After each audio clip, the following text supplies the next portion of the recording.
Hello and welcome. I'm Randy Buehler. I'm joined by Hall of Famer Frank Karsten, who, to the surprise of absolutely no one, is playing an Affinity deck this weekend. Welcome, Frank. Thanks for having me, Randy. It's good to be here. Now, Affinity has been one of the staples of the modern format pretty much as long as it's been around. What is it that has attracted you to this deck so much? Why is this the well you keep going back to? I just love the way it plays, like all the mathematics with counting, with Arcbound Ravagers, summing up the artifacts for cranial plating. I love the explosive starts as well. Sure. And I also have so much experience with it. I've been playing it since the original Mirrodin block, basically. Sure. And I think in a format like Modern, experience is so important that you just have to stick with what you know and also what you enjoy, and that's really Affinity for me. Yeah, there's a lot to be said for the sequencing and eking out every last point of damage. Absolutely. All right, let's look at the cards. If you haven't seen an Affinity deck before, these are the staples, pretty much no-brainer inclusions, all these cheap creatures, or did a lot of thought go into those for this event? No, pretty much. These are the basics that pretty much every list has. You need some cheap creatures in order to put on the early pressure, as well as to turn on some of the artifact synergy cards. As for the numbers, like some people have been shaving down on the Mem Knights, going down to say 2 copies or so, but I think that the best draws from Affinity come with the most explosive starts. Just having some additional 0 mana cards really helps with that. So these are all fixed for me. Yep. Fair enough. Let's look at some more cards. Now, I see Ravager, obviously, Cranial Plating. Those are the real artifact synergy cards that everybody has. Yep. 4 Steel Overseer, and the one I want to talk to you about, 4 Master of Ethereum is not really where this archetype has been in recent years, anyway. True. Well, at the last Pro Tour, I also played a lot of Master of Ethereum because I always like the cards. Sure. Over the course of the last year, many players had been gravitating towards a lot of Edge Champions in the 3-drop slot.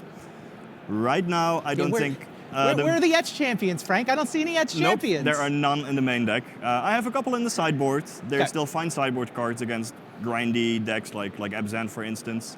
But in the new Modern format, I was expecting a lot of, well, other Affinity decks, Eldrazi decks, linear combo decks. And against those types of decks, the Edge Champions don't really help all that much. Whereas Master of Ethereum always smashes through for a lot of damage.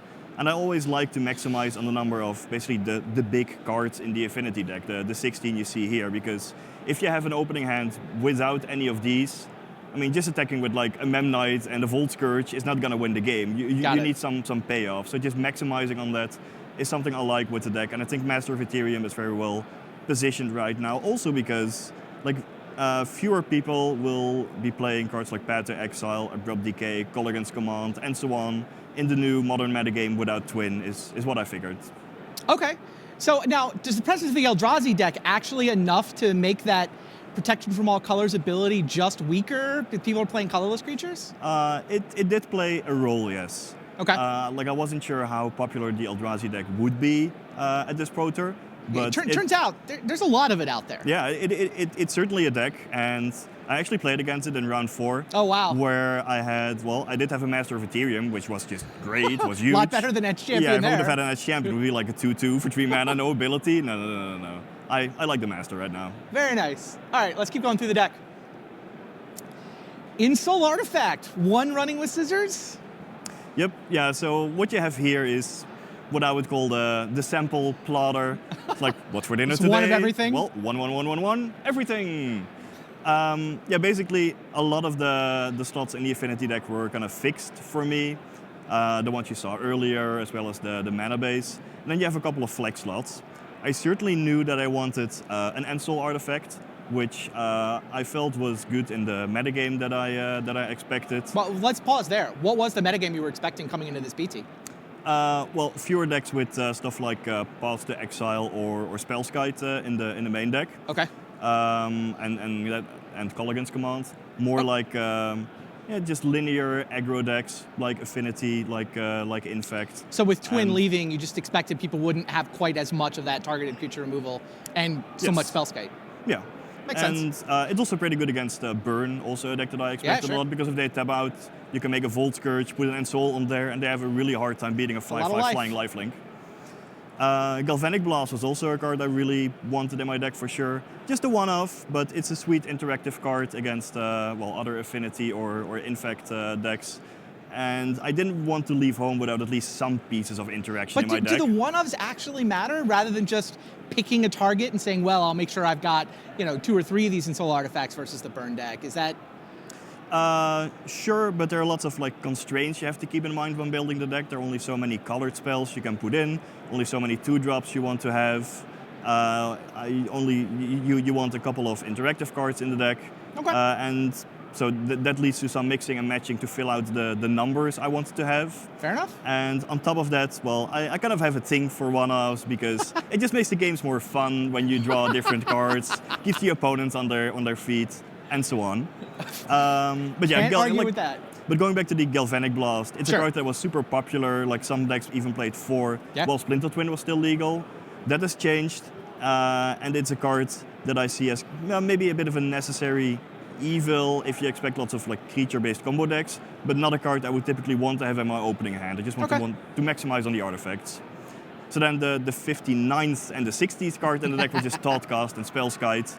It's basically like filling it up a bit, trying to figure out what I can add. And like some other people that I discussed with, like Thoughtcast and like Spellskite. So I was like, well, I'll just go for that one Affinity card, such that I can actually call the deck Affinity, let me ask you about and then one that then. Spellskite.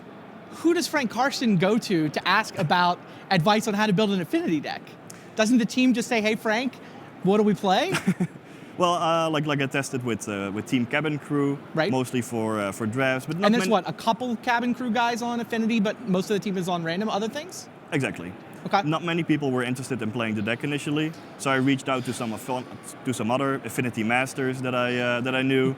So there's an Affinity Master back channel conversation going on? Yeah. That's awesome. Who's on that chat? I started chatting with Pedro Carvalho, who has a modern PT debate with the deck, Alex Mashleton, who has multiple GP debates with the deck, Sure. Patrick Dickman, who switched from Splinter Twin to Affinity after the bans, as well as Ule Rode, who has also been playing the deck for a while. Nice. And then I made a group like Affinity Aficionados. That Affinity seemed like a good name. And we Awesome. we all agreed on the basic setup of the deck. I think all of us are playing some different last couple of slots, but it was good to share ideas with people who have also a lot of experience with the deck. I think that's really important in Modern. Was a bit as an overlap of our regular testing teams. Okay. And it was nice to see that we all reached similar conclusions. That's on the awesome. deck. Yeah. All right, let's keep going.